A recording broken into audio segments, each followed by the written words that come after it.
Now, COVID heroes being honored this Mardi Gras season, plus the city of Youngsville preparing for record crowds for its Mardi Gras parade today, and Lafayette police taking steps to keep the city safe as Mardi Gras rolls through. Live from Acadiana, your local news leader, this is Pass Pa 2. Good morning, I'm Renee Allen. Thanks for joining us. The Friday night Mardi Gras parade in Lafayette took on a new meaning. It was a dedication to our frontline heroes. City leaders called it the COVID-19 Heroes Parade. Britt Lovasso reports. I'm on the Acadian ambulance float right now. This is just one of many people involved in the healthcare system that are out here tonight. We've got the Lafayette Police Department, we've got the Lafayette Fire Department, and hospitals from all across Acadiana. Very heartwarming to be recognized by the community that you serve day in and day out. It's absolutely an honor. Yeah, it's really great. We're very honored and humbled to be here. We dedicate our lives to this. I could speak for all of us right here that we've worked our butts off during this pandemic, and we're so happy to be recognized by the community and that they're so thankful for all our hard work. Yeah. COVID, it's been a long battle. It hasn't ended yet.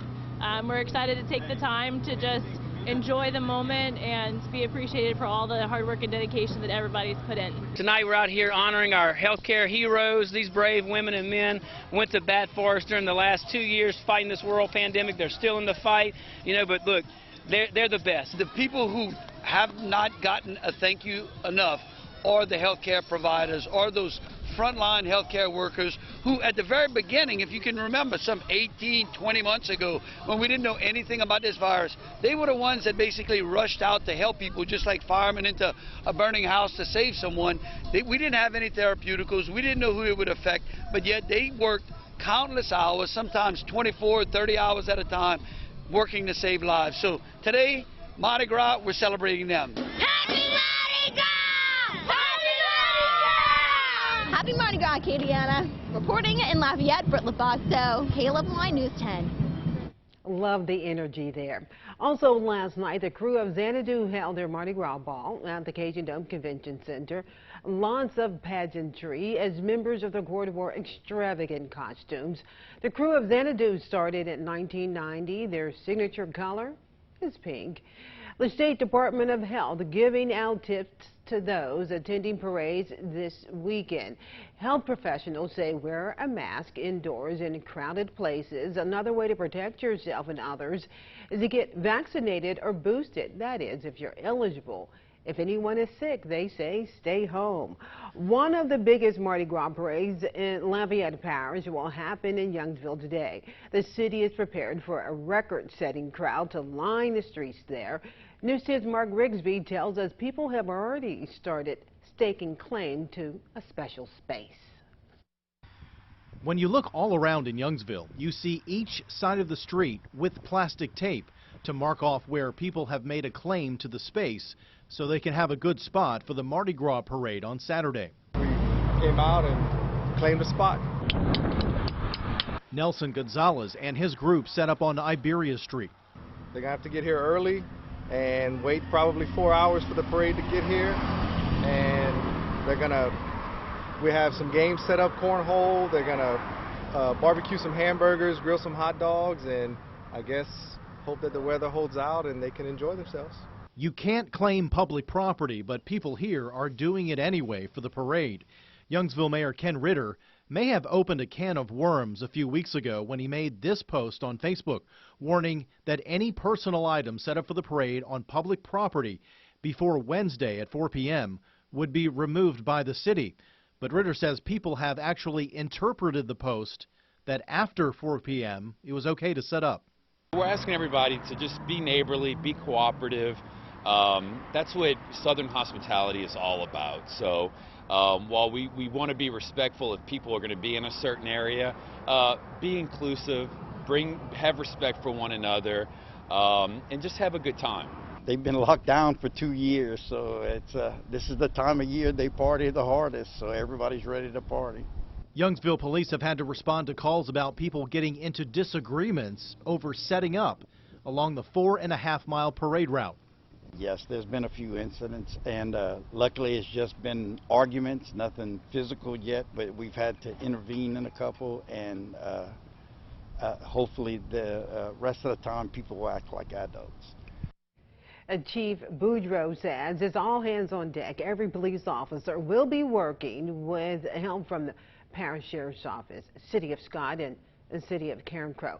Here are other Mardi Gras celebrations planned across Acadiana for you this weekend. Again today, the Youngsville Parade. It begins at 11 a.m. The Children's Parade rolls out at 12:30 in Lafayette. The Sycamore Point Boat Parade happens at 1 p.m. The Crew of Dionysus Parade rolls at 2 p.m. in Bayou Vista. Parades in Ring, Jennings, and Mamou will round out the day for all of us. And back here in Lafayette, the Crew of Bonaparte Parade begins at 6:30 p.m. And on Sunday, the Crew of Galatea Parade in Morgan City, that starts at 2 p.m. and the Eunice Little Mardi Gras Parade, that rolls out at 3. For a complete list of the Mardi Gras events you can enjoy during Carnival season, just click on that white banner at the top of our homepage. It's at KLFY.com. And to keep communities safe during Mardi Gras, local law enforcement has implemented a variety of safeguards.